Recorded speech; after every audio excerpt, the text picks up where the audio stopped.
Progressive.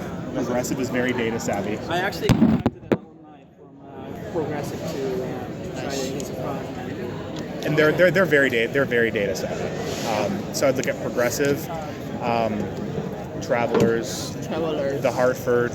Hartford is the one we use, my company. Hart T with a T or H-A-R-T, yeah.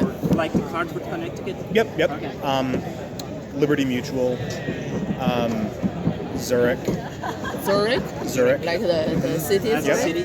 Yep, Allianz, How to spell Allianz, And Z. Chubb, Chubb? Chubb, Chubb. That's fine. Also, one AIG, if I haven't said them. Yeah. ING? AIG. AIG insurance. And then you may want to CNA is another big one. But you may want to also potentially look at. There's a company called Hamilton Insurance out of Bermuda, and they're relatively new, very data savvy. So those are kind of just some of the big names, like in the insurance, like in the primary insurance space. So that's one category I focus on. The second would be to focus on your commercial insurance agents and brokers, because they have a big play in risk assessment, and those are going to be companies like Arthur J. Gallagher. Is a big What's one. the name? Arthur J. Gallagher is the last name. J, not Jake. Yeah, J. Yeah. Google will fix if I have that. Hub International. Hub? Yep. HUBB? Just HUB. HUB International. I'm trying to think who else. Marsh. Yep. And Aon. AON. AON. Aon. How they differ, the primary and then the So second? basically, the first one, like they're the actual underwriters of the risk. Okay. The second group is the second group is going to be the like the agents and the brokers, like that companies will actually contact to be like, because what'll happen is if It could be brokers. because if you have a business and you want to insure it, you're not going to call up Travelers directly. You're going to call up your broker, and your broker will work with the insurer to place. But so you're saying the Progressive, they have their own Yep. agents, so they do both. They Yeah. do both the underwriting and. Yeah, but they also sell through the agent channel. But then there's one more category I'd look at as well, which is third-party claims administrators. And basically, so you'll have, if you have a corporation that manages its own risk, or that retains a lot of its own insurance risk, they self-insure, they'll basically have companies that will manage their claims costs. So depending on where you're going with these partnerships, you want to look at what we call third-party administrators. And the big ones there are called Crawford and Company. Crawford? CRAWFORD.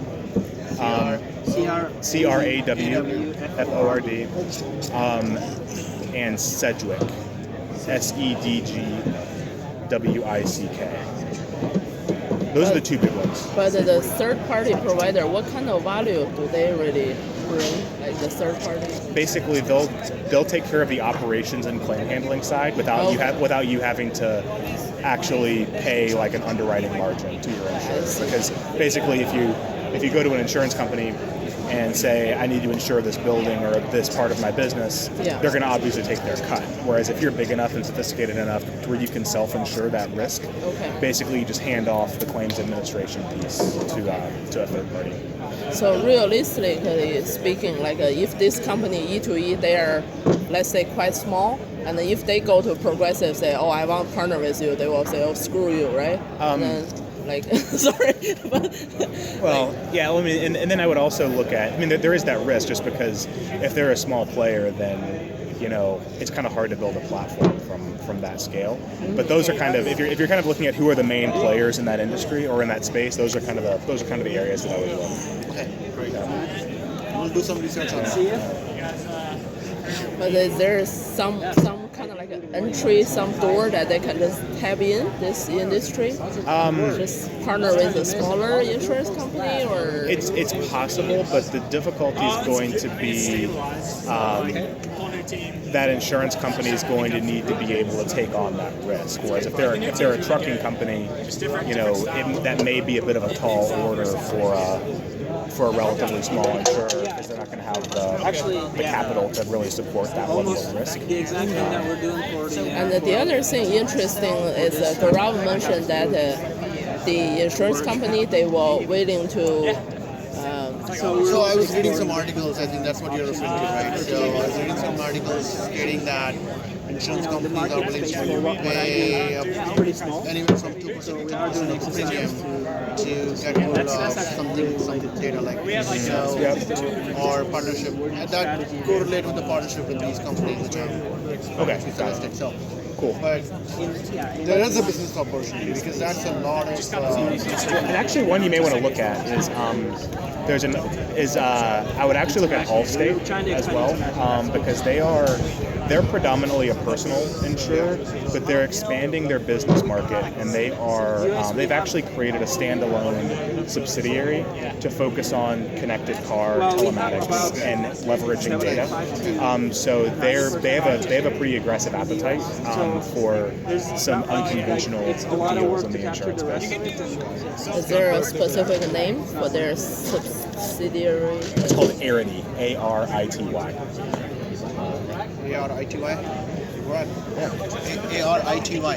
What is it? A-R-I-T-Y. But Evan, do you feel what Gaurav said, that's just based on one article, right? The insurance they are willing to give up 2 to 10%. Based on your experience, do you feel I don't know specifically. I don't know specifically about what amount of margin they're willing to give up, or kind of how they're pricing those deals. I think that the part that you guys are going to have to think about is you are one very small, relatively small player, and what's the interest of the insurer in actually partnering with a relatively small player? So is there some other group that you can, or some other potential platform that you can partner up with?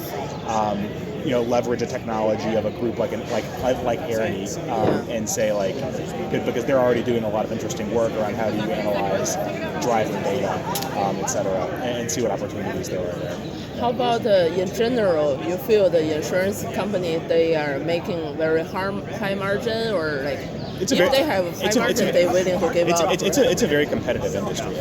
I mean, so the average industry combined ratio, so the combined ratio is basically the ratio of claims and your costs relative to the premium you bring in, is usually within a couple points of 100%. So really your underwriting margin on insurance deals is pretty slim.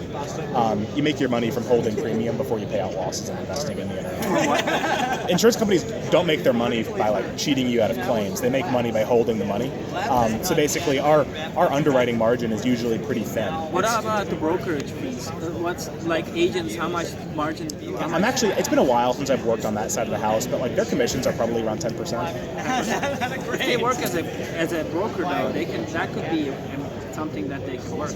They don't have to underwrite. They just work with someone and then they work as a broker and through their platform. I have a quick question. Is there a possibility to write an on-demand insurance? If you're carrying a precious cargo or something, can you do?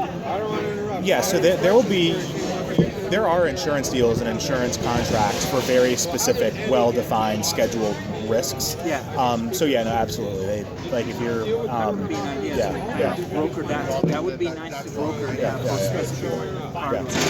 Okay. Do you know if the same companies would be doing that, or they're just? Those are mainly the same ones. Yeah. Okay. Yeah. For the cargo. Not a problem.